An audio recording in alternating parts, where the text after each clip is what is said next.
Hi, I'm Avon. I thought family meant home, security, love.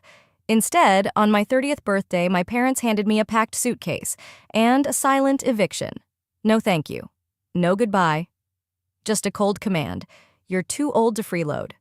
I paid their bills, I covered their debts, I kept the lights on, and somehow I was still disposable. But the worst part wasn't being kicked out. It was realizing I'd been used for years and I never even saw it coming. And when I finally stood up for myself, they tried to destroy me. Before we dive in, what time are you listening to this and where are you? Drop a comment below. We'd love to hear your story too. Because some storms, you don't survive. You outgrow them. I pulled into the cracked driveway, the sun already dipping below the horizon, casting the small town of Ridgeway, Ohio in a heavy blue dusk. The air carried that early bite of fall, where the chill sneaks under your jacket collar and makes you fold into yourself. I reached across the passenger seat for the small cake box, the only thing I'd bothered to get for myself today. $20, vanilla frosting, happy birthday Avon, written crookedly in red icing because I hadn't wanted to correct the tired teenager behind the counter. As I stepped inside, the house felt off. It wasn't that I expected a surprise party or even a half-hearted card. I learned years ago that my parents, Cullen and Vera, had long since abandoned the idea of celebrating anything for me. But still, there was a kind of sterile silence in the air tonight, thicker than usual. The kitchen lights buzzed overhead, casting everything in that pale, unforgiving glow. Dinner was already on the table, meatloaf, canned green beans, and boxed mashed potatoes. I hadn't even taken my coat off before Cullen barked from his seat at the head of the table. "You're late." I set the cake down quietly on the counter, the bag crinkling louder than I intended. Worked late, had to finish up some reports. My voice was flat, measured, no apology. Vera didn't say a word, just fussed with her fork, never looking up. Cullen grunted, pouring himself another inch of whiskey into his chipped glass. I hung my coat on the hook and sat down, feeling the tension spiderweb across the room. Dinner started, knives scraping against plates, the clink of glasses, the occasional forced cough. No happy birthday, no acknowledgement, just the mechanical rhythm of chewing and swallowing. I lifted my fork, pushing a sad clump of potatoes around my plate. I should have known something was coming. Cullen wasn't the type to simmer quietly for long. Halfway through his plate, he slammed his fork down hard enough that Vera jumped in her chair. The sound shot straight up my spine. He leaned back, staring at me like he was seeing something rotten. "You're too old to be freeloading." His voice was cold, rehearsed. "It's time you left." For a second the words floated in the air, unreal. I blinked at him, then glanced at Vera, hoping for some sort of contradiction, some sign this was a drunken rant. She kept her eyes down, lips pressed together so tightly they looked bloodless. "I pay the internet bill," I said carefully. "The electricity, half the mortgage, groceries." My voice didn't rise, it didn't crack. Just facts laid bare on the table between us. Cullen laughed, a short, sharp bark that felt like a slap. "Paying a few bills doesn't buy you a lifetime stay, Princess." Princess. The nickname he used to call me when I was little, climbing into his lap with scraped knees and lopsided pigtails. Now it was twisted, weaponized. I swallowed back whatever cracked in my chest. This wasn't a spontaneous outburst. It was planned, pre-decided. They'd waited for today, of all days, to deliver the blow. My birthday wasn't a celebration. It was a deadline. I pushed my plate away. The meatloaf, the cake in the bag, the weight in the room, it all sat in my stomach like a brick. I stood up slowly, feeling their eyes follow me, expecting a scene maybe. Tears, begging, some pathetic display that would justify their cruelty. Instead, I nodded, just once, sharp, final. "Got it," I said. Cullen smirked like he'd scored some invisible point. Vera kept her head down, shame pooling in the slumped curve of her shoulders, but not enough to make her speak. Not enough to stop me from becoming disposable. I walked toward the stairs, pausing just briefly by the counter where the cake still sat in its bag. The plastic handle had stretched from the weight, digging into the soft foam of the box. One candle was missing. The stupid little box was probably jostled in the car, but it felt symbolic anyway. One candle missing, one person missing, one family missing. I carried the cake upstairs without looking back. Each step creaked under my feet, loud, accusing, final. I closed my bedroom door behind me and leaned against it, letting the hollow thud echo in my chest. This house was never mine. Maybe it never had been. I sat on the bed for a long moment, staring at the packed bags I had been too afraid to finish over the past few weeks. Part of me had known this was coming. Maybe not today, maybe not so cruelly, but someday. I thought I had time. I thought I could fix it if I just kept helping. I peeled off my jacket, folded it neatly over the suitcase. My hands were steady, mechanical. Not because I wasn't hurt, but because I was done. As I moved around the room, gathering a few essentials, my mind started clicking through logistics like clockwork. Cancel autopay for the utilities. Transfer my checks to my own account, not the joint one my mother insisted I keep for emergencies. Find a storage unit until I figured out the rest. They didn't just kick me out tonight. They forfeited everything I ever gave without asking for anything in return. Outside my window, the wind picked up, rattling the last stubborn leaves off the maples lining the street. Another reminder that winter was coming fast, and I wouldn't be here when it hit. As I zipped up my suitcase, I caught sight of myself in the mirror. Same brown hair pulled into a loose bun, same tired green eyes, but something was different. A line had been crossed, a line I couldn't uncross even if I wanted to. I walked back to the bed, sitting down heavily. The cake sat on my nightstand now, looking absurdly small. I hadn't even thought to buy candles. Not that anyone would have been here to sing. The smell of cheap frosting filled the room, nauseatingly sweet. I stared at the box, the lonely smear of icing visible through the plastic window. Then, without thinking, I pushed it off the nightstand. It fell with a soft thud, cake and cardboard crumpling against the worn carpet. Happy birthday, Avon.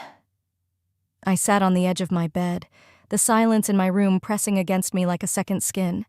My suitcase was half-packed, gaping open as if mocking my indecision. Outside, the wind whispered against the old windows, rattling loose panes that no one had ever bothered to fix. The whole house seemed to sigh under its own neglect, and I suddenly saw it for what it truly was. Not a home, but a place where I had been tolerated, until I wasn't needed anymore. My gaze drifted toward the cake lying crumpled on the carpet. Its smashed frosting looked ridiculous now, a childish hope smeared across beige carpet fibers. I tore my eyes away and stared instead at the dull gray suitcase, the worn handle slick from years of use. It wasn't just clothes that weighed down its contents. It was years of covering for their failures, patching their broken pieces while mine were left to rot. Memories surged forward like a bitter tide. I remembered the time Cullen cracked a molar during one of his benders. He couldn't afford the surgery, not with the late mortgage notices piling up on the kitchen counter. So I dipped into my savings, the fund I had quietly built for my own place, and paid for it in cash. No thank you, no acknowledgement, just a grunt when he got back from the dentist, drooling and cursing the whole way inside. Or the winter Vera's tires baldly skidded off the road. She called me in a panic, stranded outside town. I skipped work, bought her a whole new set, and even paid for the tow. She patted my hand once, saying, "You're a good girl," before handing me the repair bill she expected me to cover too. When the roof started leaking last spring, it was me up on the ladder, hammering shingles in the pouring rain. Cullen sat inside with a beer, shouting about how you can't trust these contractors nowadays, while his daughter, who he called a freeloader, saved the damn house from collapsing. None of it mattered. None of it earned me a seat at their table tonight. I pressed the heels of my hands into my eyes until bursts of light flashed behind my lids. The sadness was still there, but colder now, calcifying into something harder to break. The floor creaked as I stood, grabbing my phone from the nightstand. My feet carried me downstairs, steps soft out of habit. In the living room, the glow of the television painted my parents in an eerie blue light. Cullen lounged in his recliner, beer in hand, Vera perched stiffly on the edge of the couch, eyes glassy and distant. They looked Fine. As if nothing had happened.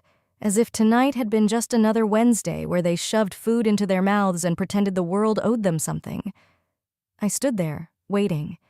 Maybe a part of me still hoped, still stupidly clung to the idea that Vera would glance over and realize, that Cullen would sober up and remember who had kept the lights on when the checks bounced. But hope is a dangerous thing. And tonight, it was dead. Cullen noticed me first. His lip curled in a sneer as he raised his beer can lazily. "Don't forget to turn off the lights when you leave," he slurred. "You're not paying for them anymore." The words hit harder than any slap could have. They weren't just kicking me out. They were erasing every sacrifice, every unspoken debt. I didn't answer. I didn't scream, or cry, or beg. Instead, I let the silence swallow the last piece of me that had ever needed their approval. I turned and climbed the stairs, each step slower than the last, the weight in my chest heavier than any suitcase. When I reached my room, I closed the door softly, pressing my palm against the wood, as if sealing off the part of me that had once believed blood meant loyalty.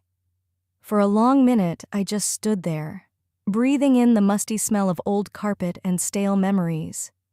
Then, with a steady hand, I pulled my laptop from under the bed and set it on the nightstand. If they thought they could toss me aside and keep living off the crumbs I left behind, they were about to learn otherwise. I flipped the laptop open. The screen bathed the room in a soft, sterile glow. My fingers moved quickly, instinctively. Years of bill payments and online transfers had made the motions second nature. One by one, I pulled up the accounts: electric, water, gas, all in my name. I hovered over the cancel button on the utilities portal, my finger trembling just once before pressing down firmly. The electric bill, gone. The water bill, gone. The gas bill, gone. Each click felt like cutting an invisible cord that had kept me tethered here.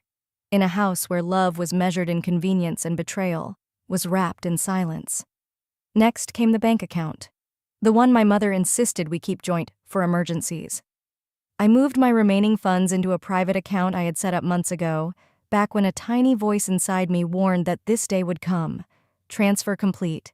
The cable and internet accounts were next, services they used daily, mindlessly, never realizing it was my name on the bills, my paychecks funding their binge-watching marathons and endless scrolling. Cancel, cancel, cancel. Each click was a small reclamation of power they thought I didn't have. I paused briefly over the auto insurance. Cullen's truck, Vera's battered Camry, both covered under my plan to save them a few $100 a month. I could almost hear Vera's voice from last year, sweet and sticky, saying, "You're so good with money, honey, it just makes sense." Sure it did. For them. I clicked remove vehicle on each one, heart hammering in my chest, not with fear, but with a grim kind of satisfaction. When the last account was severed, I closed the laptop with a soft snap. The silence in the room felt different now, lighter, sharper. This wasn't about revenge. It wasn't even about anger anymore. It was about balance. They wanted me gone. Fine.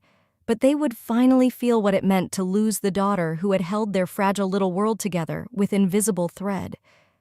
Downstairs, the TV kept blaring, a sitcom laugh track echoing up the staircase.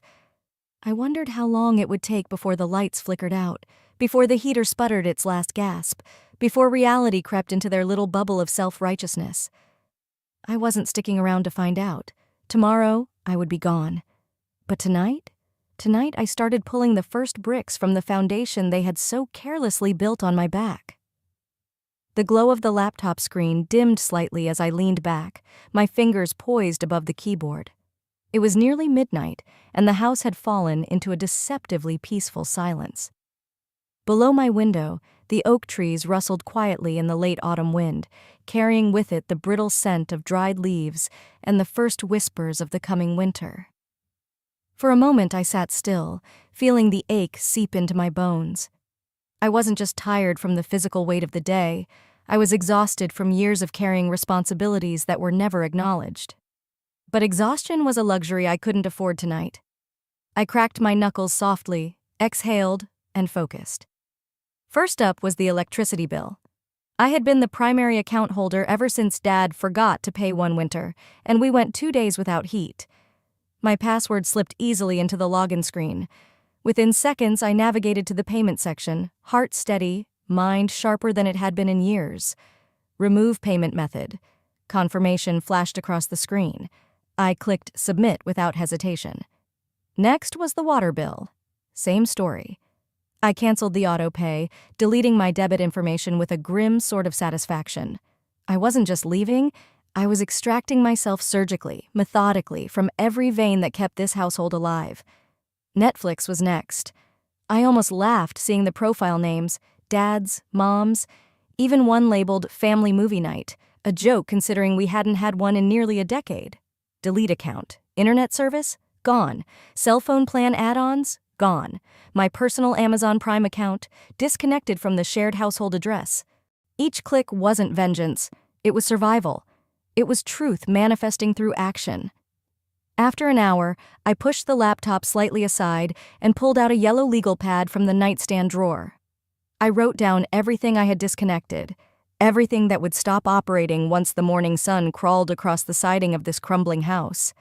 I needed to see it in ink, the final tally of everything they had taken for granted. As I scribbled the last item, a wave of old, unwanted memories washed over me. Late nights staying at the office 2 extra hours to scrape enough overtime together to cover a surprise heating bill. The vacations I canceled so Vera could replace her alternator. The birthdays I skipped celebrating because there was always something more important they needed from me. I clenched the pen tighter, forcing my hand to steady. This wasn't about punishing them. It was about refusing to be their safety net any longer. Scrolling through my bank app, I found the emergency savings account I had set up years ago. Back then, I naively thought it was wise, something to ensure our family never had to experience another winter without heat or another summer without electricity. The account had my name listed first, but I'd made it accessible to them too because family. I tapped the option to freeze the account temporarily. No withdrawals, no transfers. It would take them weeks of paperwork and signatures to even begin unfreezing it, and by then, I would be long gone. As the confirmation screen blinked back at me, a tight knot in my chest finally began to loosen. I had given them everything: money, time, loyalty, chances. Tonight, for the first time, I chose myself. A new email notification popped up. Tyler, my cousin. He had sent a quick message, a meme of a cartoon dog sitting in a burning room saying, "This is fine." No words, just that. I snorted a humorless laugh.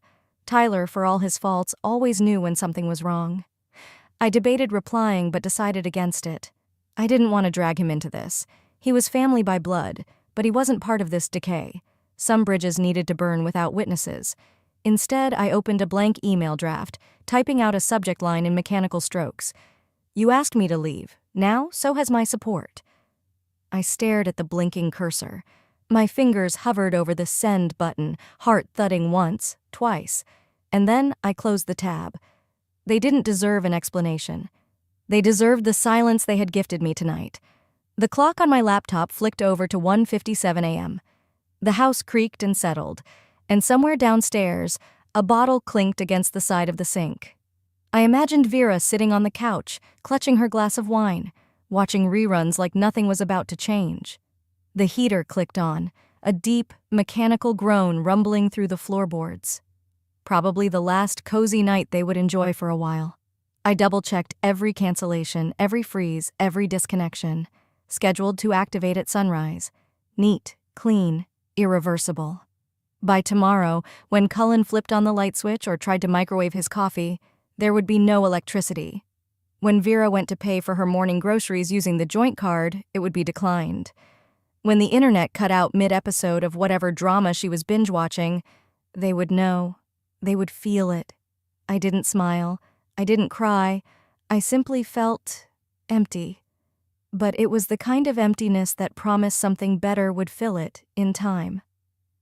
At 2 a.m., I closed the laptop with a soft click and leaned back in my chair, staring at the shadows dancing across my ceiling. My bag was ready. My car, parked 2 blocks away to avoid suspicion, was already packed with essentials. Tomorrow, I would leave this town behind, this crumbling shell of obligation and resentment. Tomorrow, they'd wake up to a life without the daughter they never thought twice about. Morning light barely seeped through the cheap blinds of Nora's apartment when my phone buzzed angrily against the nightstand. Groggy, I pulled the covers tighter around me, hoping, irrationally, that it was a wrong number. But a glance at the screen shattered that hope. 12 missed calls. Vera, Cullen, a few unfamiliar numbers, probably neighbors or extended family. I didn't listen to the voicemails right away. I just stared at the list, feeling a complicated knot of emotions tighten in my chest. A twinge of guilt tried to surface. I shoved it down. They made their choice. Rolling onto my back, I tapped through Tyler's text first. It was blunt, straight to the point like he always was. Internet's down. No lights. Dad's furious. Mom crying. I let the phone fall onto the mattress beside me and stared at the cracked ceiling above. It had begun, and I wasn't there to fix it. Not this time. A notification chimed, this time a voicemail. Curiosity got the better of me, and I played it on speaker while I pulled on a sweater. Vera's voice, soft and shaking. Avon, honey, there must be some mistake. You wouldn't just leave us like this. Please call me. We can fix whatever's wrong. We're family. I closed my eyes for a moment, letting the words hang in the stale air. Funny how quickly Freeloader turned back into family when the Wi-Fi stopped working. Another ding, a text from Cullen. You'll regret turning your back on your family. No warmth there, no confusion, just rage. I silenced the phone, turned it face down on the nightstand. Nora shuffled into the living room with 2 mugs of coffee, wearing an oversized hoodie and sleep-tousled hair. She didn't say anything at first, just handed me one of the mugs and sat on the floor next to the bed. After a long sip, she said, You look like someone just told you your winning lottery ticket expired. I huffed a humorless laugh. They're panicking, I said simply. Nora leaned her head against the wall, knees pulled to her chest. Good, she said, voice calm. Sometimes it's not betrayal to save yourself. It's survival. We sat there for a while, listening to the faint sounds of a garbage truck rumbling down the street. Later that afternoon, I headed with Nora to a community event at the local church, a simple autumn festival with pies and pumpkins and booths selling homemade candles. Small-town life, in all its predictable charm. I stayed near the edges, minding my own business, but it didn't take long for whispers to reach my ears. Cullen was there. He stood near the apple-bobbing booth, voice raised just enough to gather attention. I didn't have to get close to hear him. My daughter abandoned us, he barked, after everything we sacrificed for her. Kids these days. No loyalty, no gratitude. Heads turned. Some nodded sympathetically, but others exchanged skeptical glances. It wasn't the first time Cullen had aired dirty laundry in public, and people remembered things. Nora nudged me gently. Don't, she murmured. I hadn't realized I had started walking toward him. I stopped, forced myself to breathe, let him rant, let him play the victim. I didn't owe them an audience. Instead, I wandered past the booths, letting snippets of conversations drift by. Didn't her daughter pay for their bills for years? Isn't that the one who stayed home to help when the mom got sick? Funny how now she's suddenly the villain. The tide was turning, slowly, like an invisible current pulling away from my parents' control. Cullen and Vera could spin their stories, but real cracks were starting to show, and the town had a long memory. Later that evening, back at Nora's place, I scrolled through updates friends had texted me. Photos of the house, the porch light out, uncollected newspapers piling up. A note that Cullen had gotten into a shouting match with the electric company rep in front of the neighbors. They weren't ashamed of how they treated me. They were only ashamed they couldn't hide it anymore. As the sun set over the familiar rooftops, casting long purple shadows across the empty streets, I stood by Nora's window and watched the town settle into the night. Somewhere, not far from here, the house that once drained every ounce of my patience and love flickered into darkness. This time, I didn't rush back to save it. The house slipped into darkness, and so did a part of me. Yet as the night stretched into morning, the world outside kept moving. People went to work, dogs barked at the mailman, kids laughed at the school bus stop. Life didn't pause just because mine had been cracked open. 3 days passed in a blur of trying to build a new normal. I buried myself in tasks, organizing the documents scattered on Nora's kitchen table, scrubbing down the bathroom we shared, tweaking my resume for the 100th time. Anything to stay busy, anything to keep from thinking about them. But the mind is a stubborn thing. It was mid-morning when my phone buzzed again, that familiar vibration that sent my heart skittering against my ribs. I almost didn't check it. Almost. The text was from Vera. "After everything we did for you, this is how you repay us? Dad's health is failing. He hasn't eaten in 2 days." I stood in the center of the small living room, the phone heavy in my hand, my stomach twisting into hard knots. The guilt came fast and sharp, carving into me like it had been waiting just below the surface. I sank onto the worn couch, reading the words again and again until they blurred. Images flashed uninvited. Birthday parties with homemade cakes, late-night talks in the living room, laughter over burnt Thanksgiving turkeys. Childhood memories that didn't match the reality of recent years, but felt painfully real in this moment. What if they really were suffering? What if I was punishing them too harshly? The guilt slithered deeper as the day dragged on. It didn't stop with Vera's message. The calls started trickling in. Distant relatives I barely spoke to suddenly felt entitled to an opinion. "You know your father's heart isn't strong," Aunt Marcy's voice cooed from one voicemail. "Families fight, sure, but cutting them off like this, it's cruel." "Think about your mother," Uncle Phil's text insisted. "She's fragile. This could kill her." Each message hammered another crack into my resolve. Maybe I was heartless. Maybe I was the villain in this story. Maybe... My phone buzzed again. A text from Tyler. Short, brutal. "Dad told Mom to fake chest pains next if guilt-tripping you doesn't work." I stared at the screen, the weight of that simple sentence knocking the air out of my lungs. So that was the plan. Not mending, not understanding, not accountability, just another con. They didn't miss me. They missed what I could do for them. Numb, I tossed the phone onto the coffee table and curled into myself on the couch. The sun shifted across the floor, tracing slow golden fingers across Nora's secondhand rug as the hours slipped by. I let the weight of everything press down, not resisting it this time. The years of bending over backward, the quiet sacrifices, the endless giving, hoping it would be enough to earn a seat at a table that was never truly mine. It wasn't sadness anymore. It was something colder, sharper. I didn't move until Nora came home from her shift at the clinic, her sneakers squeaking slightly on the hardwood. "You okay?" she asked, dropping her bag by the door. I nodded once, slowly, because I finally was. After she disappeared into the kitchen, I reached for my phone. I scrolled through my contacts one by one. Cullen, Vera, Aunt Marcy, Uncle Phil, every cousin and distant relation who had called to scold but never once called to ask how I was holding up. One by one, I hit delete. I didn't rush, I didn't cry, I simply erased. When I was done, I opened my settings and blocked every number tied to that house, that life, that false sense of belonging. It wasn't an act of anger, it was an act of mercy. For myself. I placed the phone face down on the table and sat back, breathing deeply for what felt like the first time in years. Tomorrow would come, and with it, new battles. I wasn't naive enough to think cutting them off would end the war, but tonight, I had won a small one. When I put the phone down after blocking every number tied to them, I expected chaos to fall away from my life like a heavy coat shrugged from my shoulders. Instead, there was only an eerie quiet, as if the world itself were holding its breath. The first few days slipped by uneventfully. I filled my time helping Nora reorganize her apartment, applying for positions in nearby towns, even cooking dinner for us. Small acts of reclaiming normalcy. I thought maybe, just maybe, I had outrun the wreckage they'd tried to leave in my heart. Then it started.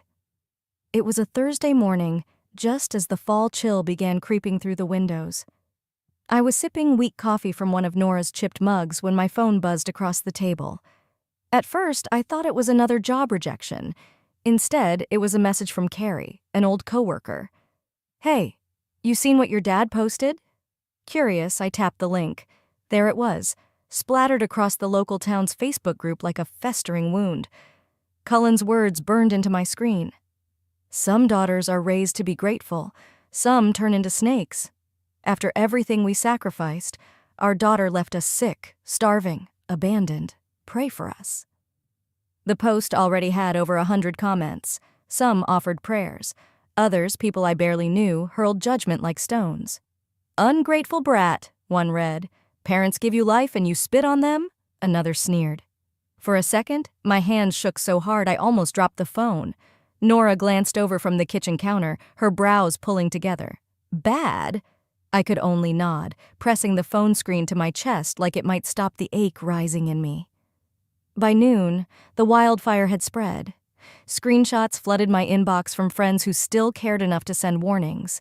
Neighbors, distant cousins, even former teachers commenting on how they'd always suspected something was wrong with that girl. Nora sat down across from me, fierce calm in her voice. "They're writing your story for you.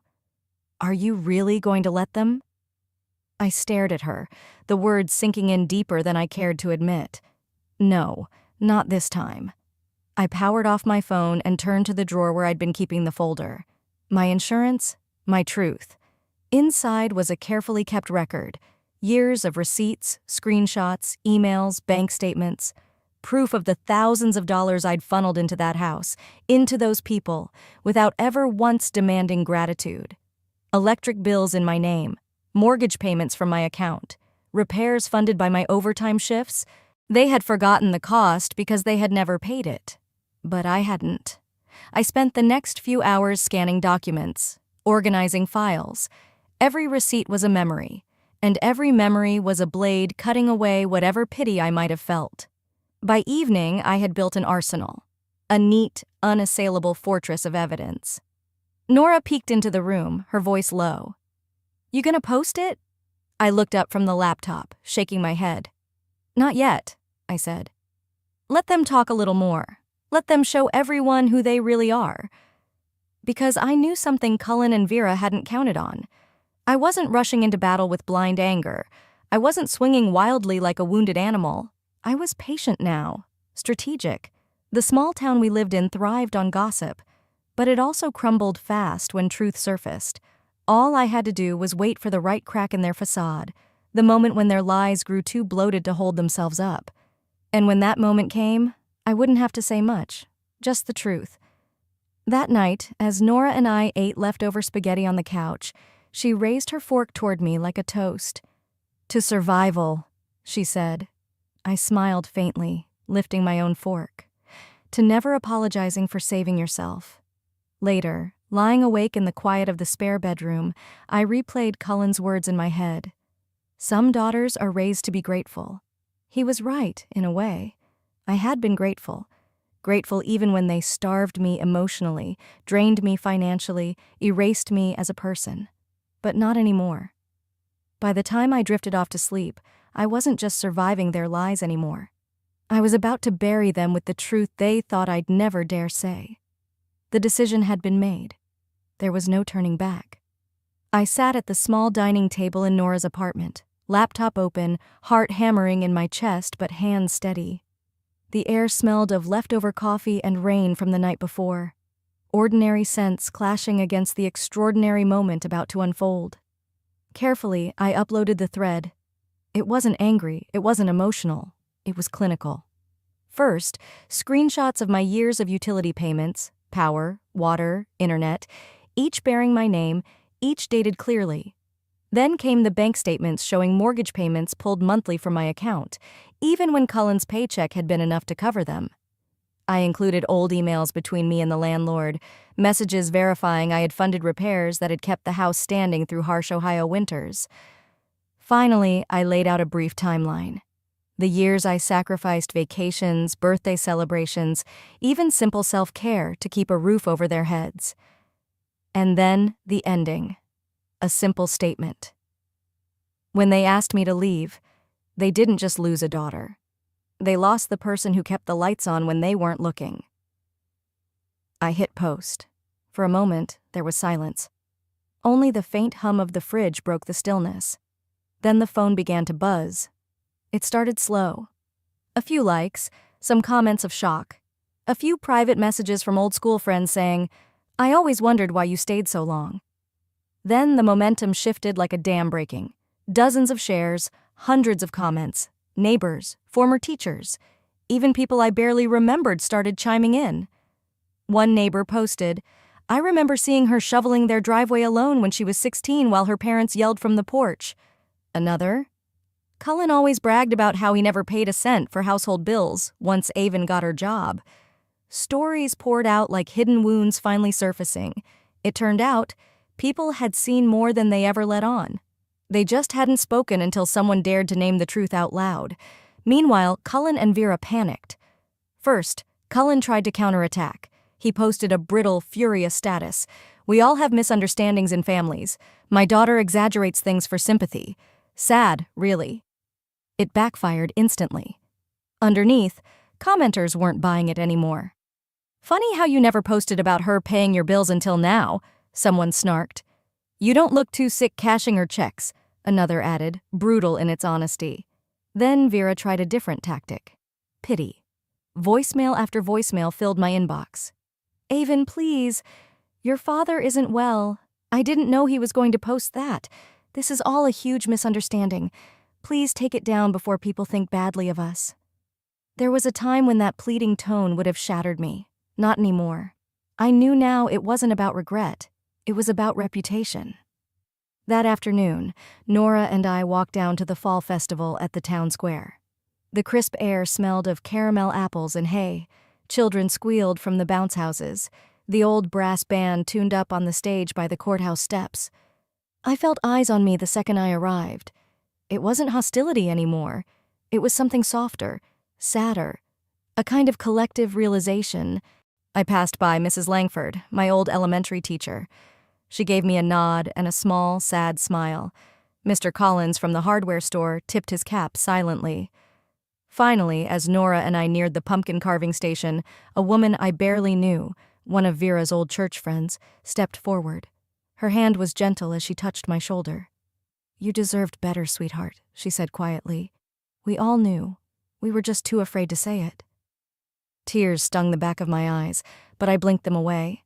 I nodded, murmuring a soft thank you that seemed too small for the weight it carried. Standing there, in the heart of the community where I had once been invisible, I realized something with a clarity so sharp it almost hurt. The shame was never mine. It had been theirs all along. As the afternoon faded into evening, the square lit up with strings of fairy lights and the smell of roasted corn filled the air. Children laughed, music played, and for once I didn't feel like an outsider lurking at the edges. I belonged to myself now. Later that night, as fireworks exploded over the courthouse lawn in bursts of red and gold, I stood still, head tilted back, watching the sky tear itself open in color. A soft voice whispered inside me, "Sometimes the brightest displays come only after the darkest storms." And this time, I wasn't running from the wreckage. I was rising from it. The smell of burnt leaves drifted through the air as I leaned against the frame of Nora's apartment window, watching the small town settle into another cool autumn evening. Life outside looked untouched, unaware that mine was teetering on the edge of yet another battlefront.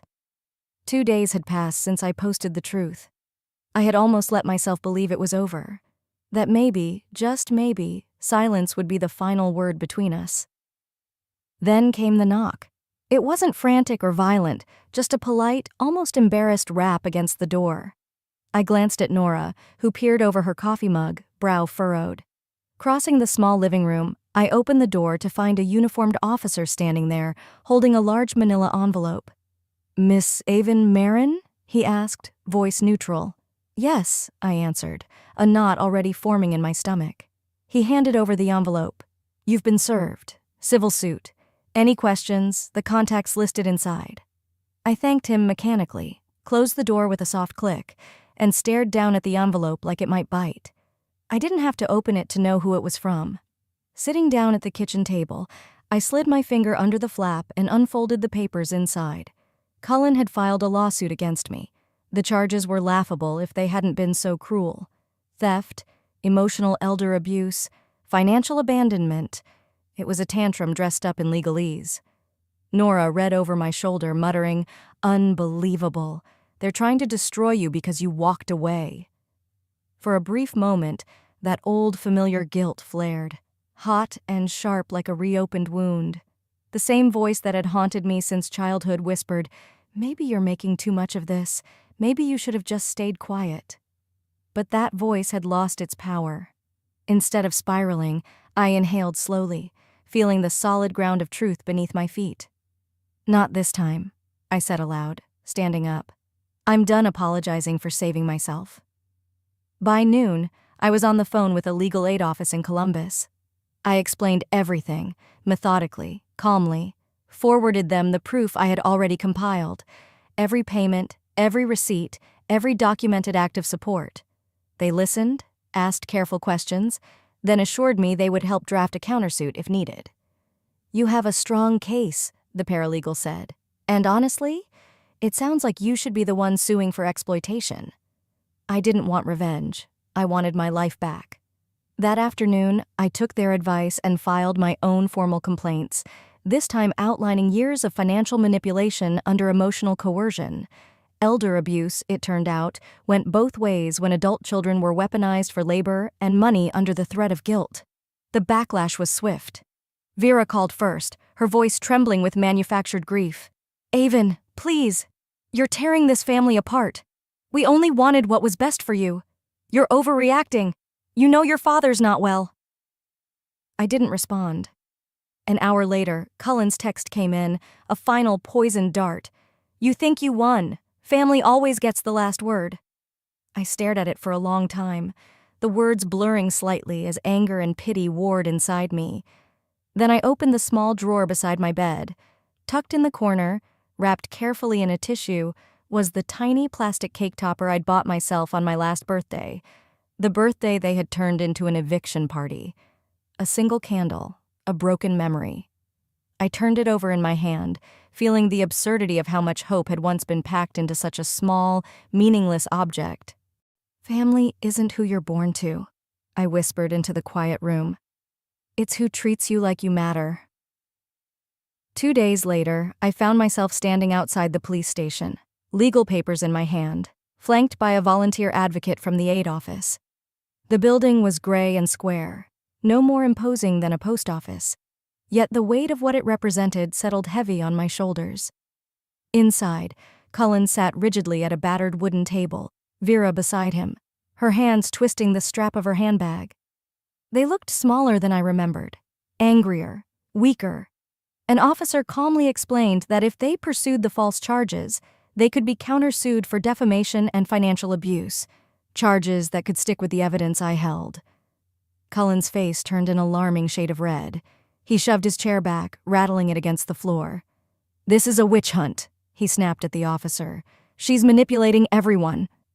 No one responded. Vera crumbled into her seat, sobbing so loudly it echoed off the cinder block walls. I didn't flinch. I didn't speak. I didn't need to. As they stormed out, the officer turned to me and said quietly, "You did the right thing. Don't let anyone tell you otherwise." Outside, the sun was shockingly bright against the cool autumn sky. I stood there for a moment, letting the light soak into my skin, the courthouse looming behind me, the town stretching ahead. The air smelled crisp, alive, like endings and beginnings all tangled together. With every step away from that building, the weight I had carried for decades lifted a little more. No more explaining, no more guilt, no more apologies. As I crossed the parking lot, a gust of wind picked up fallen leaves and sent them swirling around my boots. It was as if the world itself was brushing away the last remnants of a life that no longer belonged to me. The courthouse grew smaller in my rearview mirror as I pulled onto the main road, windows down, letting the crisp fall air wash through the car like a baptism. For the first time in longer than I cared to admit, my heart didn't feel like it was dragging a boulder behind it. No phone vibrating with guilt-laced voicemails. No texts demanding apologies I didn't owe. No more pulling myself apart trying to stitch a family together that had never really included me. I was free. But freedom, I realized, was quieter than I expected. I spent the next few days at Nora's apartment, moving through the small routines of life, making coffee, folding laundry, walking to the corner store for milk. Ordinary things, done without looking over my shoulder, without waiting for someone to bark an order, toss a bill my way, or remind me that I owed them for existing. It felt foreign and precious. One morning, sitting at the tiny kitchen table with my laptop open, I stumbled across an ad for a small rental unit downtown. Nothing fancy, an aging brick building with creaky floors and drafty windows. But it was mine if I wanted it.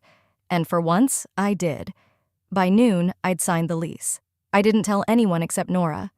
She smiled, handing me a chipped coffee mug to toast with. "To new beginnings," she said simply. "To finally choosing myself," I added. The next weeks blurred into a soft, golden rhythm. I bought secondhand furniture piece by piece. A couch with sun-faded cushions. A wobbly kitchen table someone had loved before me. I painted the walls pale blue, the color of open skies and deep breaths. At night, I would sit by the single living room window, watching the town lights blink on and off like distant stars. And somewhere between one breath and the next, I realized the silence no longer felt empty. It felt earned. One Saturday, while unpacking a final box, I found it tucked away at the bottom, a relic from another life. The tiny plastic cake topper, the one from the birthday that had ended everything. I held it in my palm for a long while, the late afternoon sun glinting off its cheap, bent edge. It didn't hurt to look at it anymore. It didn't feel like a reminder of what I lost. It felt like proof of what I survived. I placed it on a shelf above my desk, a small private trophy. Not to honor the people who hurt me, but to honor the girl who didn't let it destroy her. Sometime later, a card slipped under my door. No return address. Inside, a short note in careful handwriting. "You were never the problem. Some people just fear the ones they can't control." I never found out who sent it. I didn't need to. Because I already knew the truth, the final truth. Family isn't something you earn by sacrifice. It's something you're given freely, or not at all. And in their absence, I was building something they could never take from me. Peace, self-respect. A life stitched together not from obligation, but from choice. As I sat by my window that night, city lights glowing softly below, I smiled to myself and whispered the words I had waited my whole life to believe. I am enough. Sometimes, walking away from the people who raised you is the only way to become the person you were meant to be. Blood may tie us together, but respect, trust, and kindness are what make a true family. Have you ever faced a moment where choosing yourself meant losing everything you thought you needed? I'd love to hear your story in the comments. If you found a piece of yourself in this story, don't forget to subscribe for more powerful journeys like this, because here, every story matters. Stay strong, stay true. Family drama doesn't define you. How you rise from it does.